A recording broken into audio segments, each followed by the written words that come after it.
څومره واقعیت لري. ښاغلي ادم تامسون یې په ځواب کې وویل زه فکر کوم له دې خبرې سره اختلاف کېدی شي. افغانان پوهیږي چې د افغانستان میداني او ښاري سیمې د چا تر واک لاندې دي او زما په خیال مهمه خبره دا ده چې افغاني طالبانو مذاکراتو ته زړه ښه کړی. موږ ګورو چې افغان ملي اردو له هغه وروسته چې د ځینو ولایتونو امنیتي چارې له بهرنیو ځواکونو دوی ته سپارل شوي خپلې امنیتي چارې په ډېره ښه توګه پر مخ بیایي او دا د پاکستان لپاره هم یو ښه زیری ده ځکه د پولې هغې غاړې ته بشپړ امنیت نه وي نو پاکستان به هم د یوه خوندي سرحد تصور ونه کړي. نو موږ به خپلو پاکستاني ورونو ته شاباسي ووایو چې دوی باید په افغانستان کې ټول مثبت کارونه وستایي. په پاکستان کې په حکومت او اپوزیشن کې اوس هم ډېری ګوندونه په رسنیو او ځانګړو غونډو کې تل وایي چې امریکا او د اسرائیل ځواکونه په افغانستان کې له ماتې سره مخ دي او طالبان به بېرته واک ترلاسه کړي او تر ډېره دا اندېښنه له عامو خلکو سره هم شته.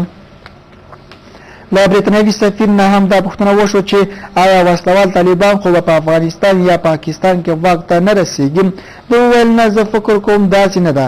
که موږ په افغانستان کې سیاسي روغې جوړې لپاره جدي یو نو د افغانستان ټولې برخې باید په دې کې شاملې کړای شي.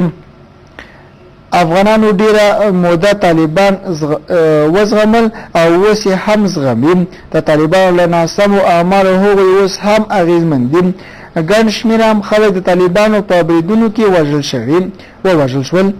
زه نه وایم چې افغانان تر پاکستاني ورونو ښه پیژنم خو زه کلک باور لرم چې طالبان به بیرته په افغانستان کې واک ته ونه رسېږي او دا د پاکستان لپاره هم یو ښه خبر ده ځکه دا به د پاکستان غوندې یو پرمختلونکي هیواد لپاره هم ښه نه وي چې په څنګلوري هیواد کې په بیا طالبان ځواکمن شي.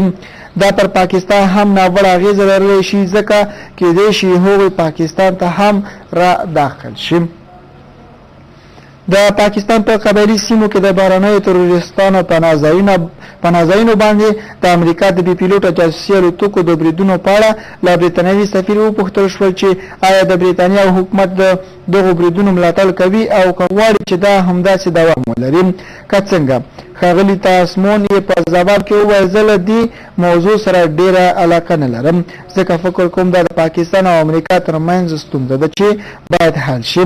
زه دومره ویلی شم چې برېټانیا ته دا مهمه ده چې د پاکستان او امریکا ترمنځ اړیکې د خرابېدو پر ځای باید ښې او دوامداره واوسي ځکه د دوی ترمنځ خرابې اړیکې د هیڅ چا په ګټه هم نه دي او حقیقت په خپله روښانه ده. البته چې دا هم د برېټانوي سفیر خبرې په پاکستان کې د خصوصي تلویزیون سره کړې وې چې د طالبانو د بیرته واک ته رسېدو ته چې دوی هم البته یوه ویره درلوده ویره که چېرته طالبان بیرته په افغانستان کې واک ته ورسېږي دا به هم پاکستان ته یو خطرناک وي او ښه به نه وي.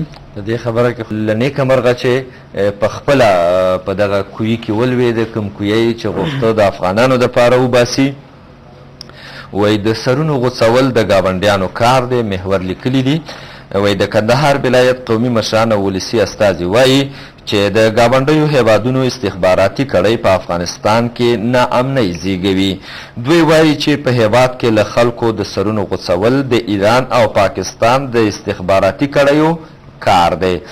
د کندهار ولایت قومي مشرانو او ولسي استازو تېره ورځ د دغه ولایت په ژیړي ولسوالۍ کې په یوه غونډه کې ګواښ وکړ چې که د ولسي خلکو وژنه او پر لوړپوړو دولتي چارواکو بریدونه دوام وکړي نو خلک به ولسي پاڅونونه وکړي.